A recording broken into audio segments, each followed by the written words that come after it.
Good afternoon, students. Today we will continue with the next portion that we had left earlier.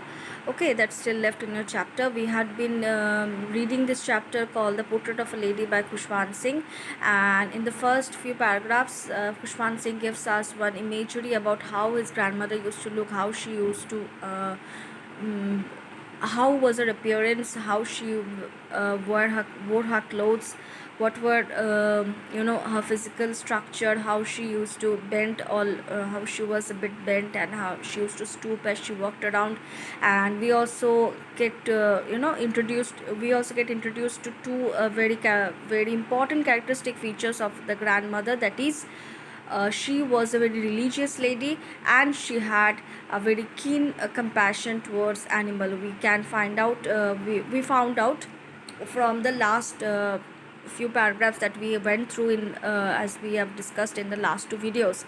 Okay, so and also we came to know that how the friendship between the grandmother and the grandson that existed when he was a child, and when his parents was in another city settling down, and he was left with his grandmother, how she used to take him to school, and they used to wait over there. The priest used to teach them religious scriptures and hymns and morning prayers and alphabets.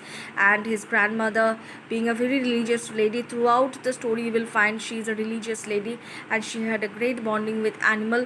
And she used to sit in while she accompanied her grandson to this pathshala, or this small school that were there in this temple. She used to sit inside the room reading scriptures, while her grandson used to be learning all these religious hymns and scriptures from the priest of the temple.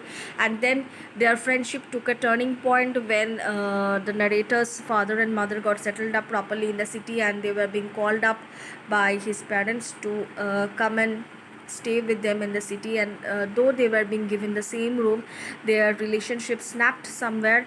And mainly because the grandmother could not accompany her grandson to school, where because in this city, while they moved into the city, he was being admitted into an English school, and while he built this motor bus facility to go to his school, his grandmother was left alone at home. Okay, she somewhat suffered from loneliness. Her friendship with her grandson somewhat broke apart, and then when she even tried to reconciliate it with making him dressed up for school, and then used to get him ready for school. And when he used to come back from school, she used to ask whatever he was being taught at school. And when the grandson used to say that he was being taught this English words, this Western science, this Archimedes principle, law of gravity, this was something that annoyed the grandmother very much, because according to her, personal development and moral character only gets built up if you read about God and scripture. And she was completely annoyed with the feeling that with the idea that no God or scripture are being taught in the school. And then another thing came to her utter disapproval when she comes to know that the narrator is taking music lessons at school, because according to her, she feels that this music and dancing has some lewd connection, and is only important, or some, it is only important for the harlots and beggars to learn this kind of things, and people of noble birth do not learn music and dancing. So uh, till then we have seen what the turning point occurred between the grandson and the grandmother, and how the relationship changed suddenly from being good friends to somewhat there was sort of disapproval between both of them. Okay, here we will, as we go further into the story, we'll see how their relationship completely break apart apparently.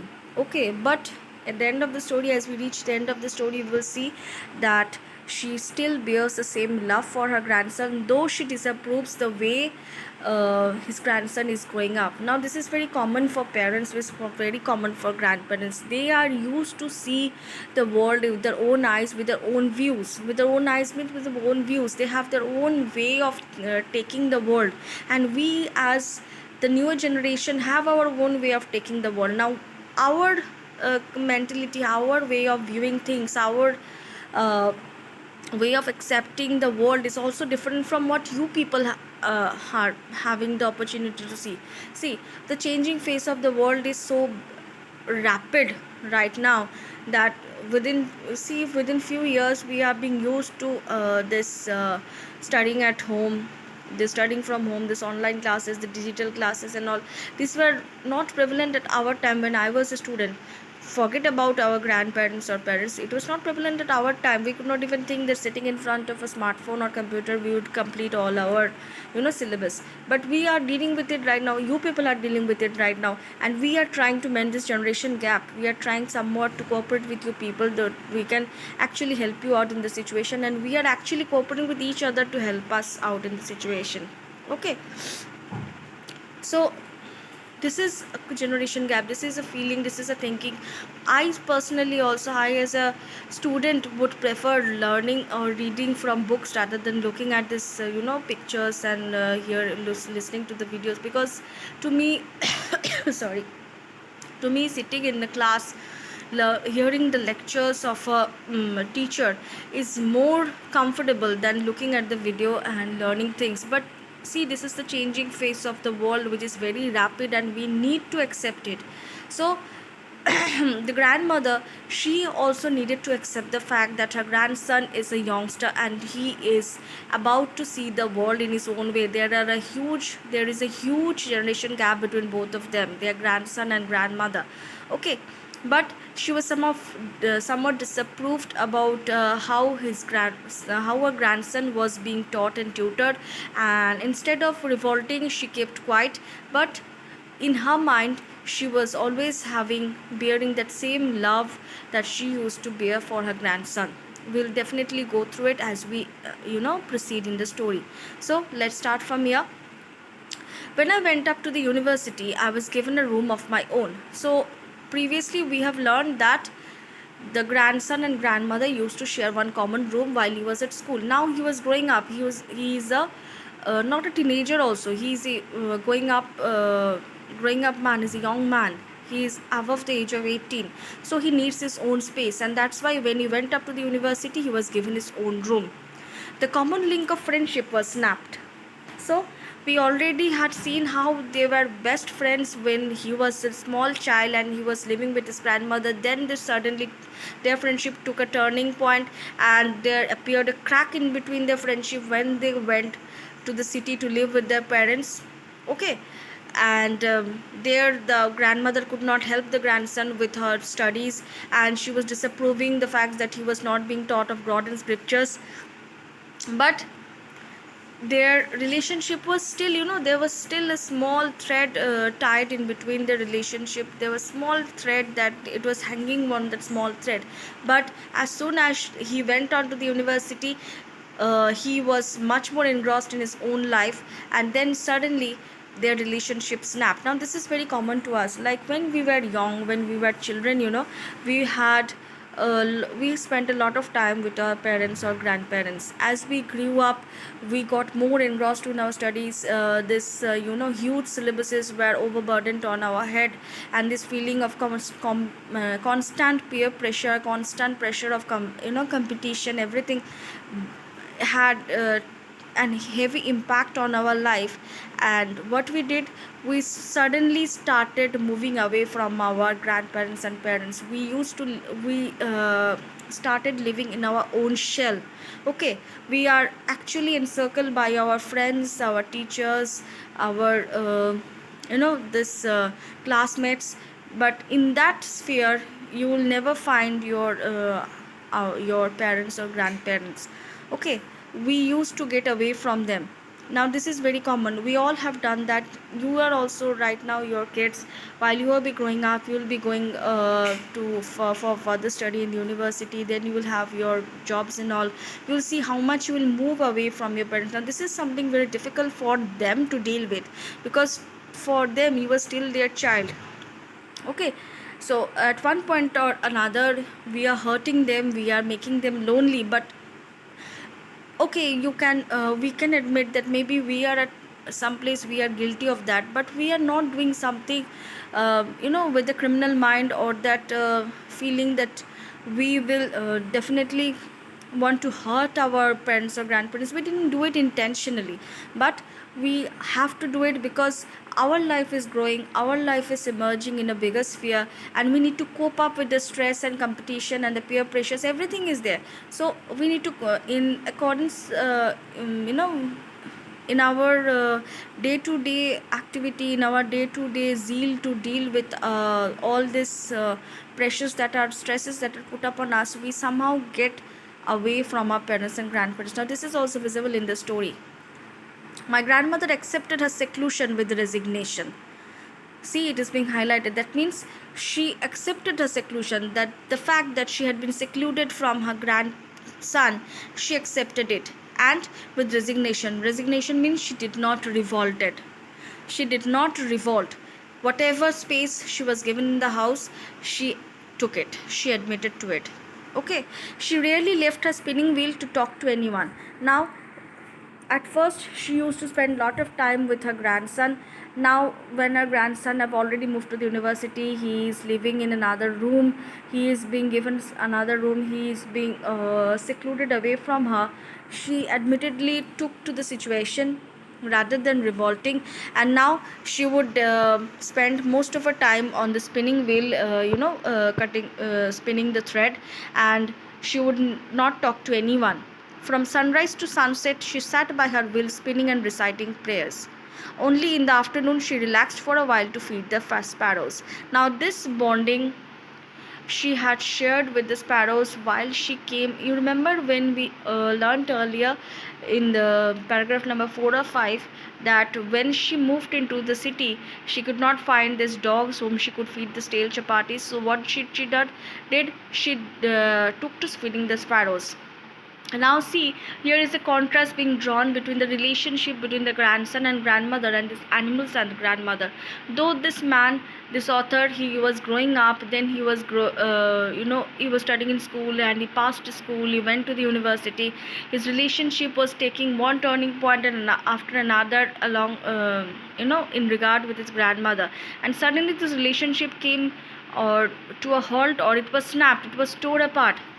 Okay, but the relationship that the grandmother was having with the sparrows did not turn apart. Did not turn apart. It was the same.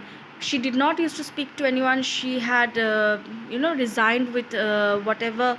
She had given resignation to all her work. She used to only sit at home and spin the charka whole day long and was constantly praying. She would only rest for some time in the afternoon, and then in the afternoon what she did was to feed the sparrows. While she sat in the veranda breaking the bread into little bits, hundreds of little birds collected around her, creating a veritable bedlam of chirruping. Some came and perched on her legs, others on her shoulders, some even sat on her head. She smiled but never shooed them away. It used to be the happiest hour of the day for her. So her friendship with the sparrows remained the same. Okay, now this is also a very inevitable fact. If you people are having pets at home, you will see that your phase of relationship with your parents can change, your phase of relationship with your sibling can change, your phase of relationship with anyone, your relatives, your acquaintances, your friends. If this phase of our relationship changes from one phase to another as we change the phase of our life. Okay, but if you're having this pets at home, or if you're having this whatever the birds or any animals at home that you are keeping as pets, then you see your relationship with your pets will remain the same. Now this is a very absurd thing about these animals, because they only care about unconditional love, and their love is not conditional in the sense that they don't want anything else from you except love. They only understand the language of love, and the concept that this grandmother used to feed the sparrows is something that the sparrows understood, that they used to give love to her instead, in return of whatever love she was giving to them. Okay, and that half an hour when she used to spend feeding the sparrows was the happiest hour of her day. When I decided to go abroad for further studies, I was sure my grandmother would be upset. Now, as we have already learned earlier, that grandmother was very disapproving of the grandson getting admitted into the English school. Now he is going abroad to study further or to proceed with further higher studies is something which will be very revolting for the grandmother, and the author knew it very well. I would be away for 5 years, and at her age, one could never tell. So he was always feeling that his grandmother would disapprove the fact that he would go around, he would go abroad to study further, and mainly because his grandmother is very old, and he was going for 5 years. So within this 5 year, it could happen that she would pass away and she would never be able to see his grandson again. But my grandmother could. She was not even sentimental. She came to leave me at the railway station but did not talk or show any emotion. Now, this is a very important characteristic feature. This is the third important characteristic feature of this lady, the grandmother. She is a very strong and resilient woman. She won't show her emotions. Okay, she was breaking down with the fact that her dear grandson is leaving the country and is going away for 5 years. She was also she was also very conscious of the fact that within this 5 years she can die, she can never see her grandson before she passes away. But she was so resilient, she would never show her emotion in front of her grandson. And she very absurdly, she went to the railway station to bid him off, and she never talked or show any kind of emotion. She was constantly praying. Her lips moved in prayer, but her mind was lost in prayer. Her fingers were busy telling the beads of a rosary. Silently, she kissed my forehead, and when I left, I cherished the moist imprint as perhaps the last sign of physical contact between us.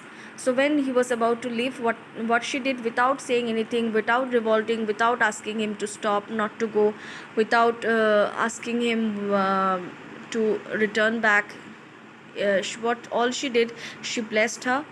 She placed him with a kiss on her forehead, and this feeling of this warm kiss that the grandmother gave to her grandson was the feeling that the author felt, that it was the last moist physical contact between both of them. He was also leaving the country. He was not all happy to leave behind his parents and his grandparent, but he need to come up with better career opportunity in life. For that, he need to give himself a chance and pursue further high studies abroad.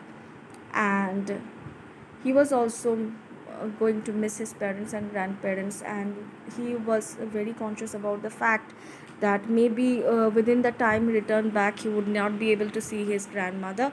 And for him, this was the last physical contact to both of them. Okay, so we'll stop here. We'll continue the next day.